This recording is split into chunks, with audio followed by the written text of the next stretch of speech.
According to the governor's deputy press secretary, Phil Guerrero, much of that investment is related to non-military construction activity on Guam. This is really organic growth. We're seeing, like I said, $10 million in residential construction. Half of that $10 million is for new homes. We're seeing commercial activity in not just the northern part of the island, but also the southern part of the island. The data was compiled from the DPW permitting section along with the DOL current employment report. Some of the findings show that half of all residential construction was for new homes built, with other projects such as home renovations, commercial building construction, commercial renovations, and government infrastructure projects.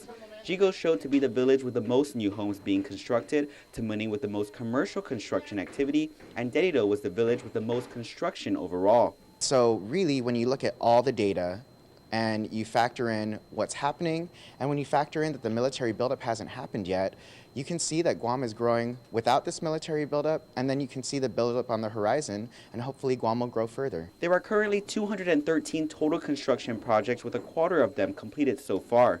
Guam Contractors Association President James Martinez says news of the construction growth is always good news. It shows that we're, recovering from an economic downturn over the last couple of years. But this money, these projects that are ongoing right now are pretty much icing on the cake.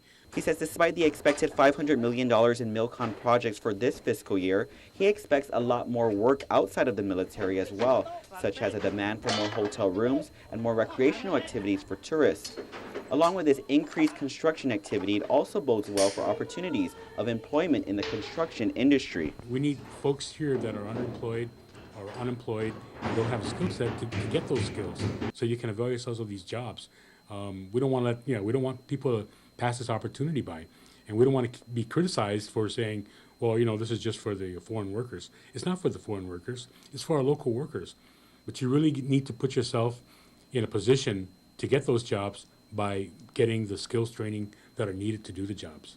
According to the governor's office, there are 854 construction jobs available for local workers. Based off the DOL report, there are over 7,100 construction workers on Guam, with over 1,100 H-2 workers in the construction industry. Reporting for Guam's News Network, I'm Ken Continue.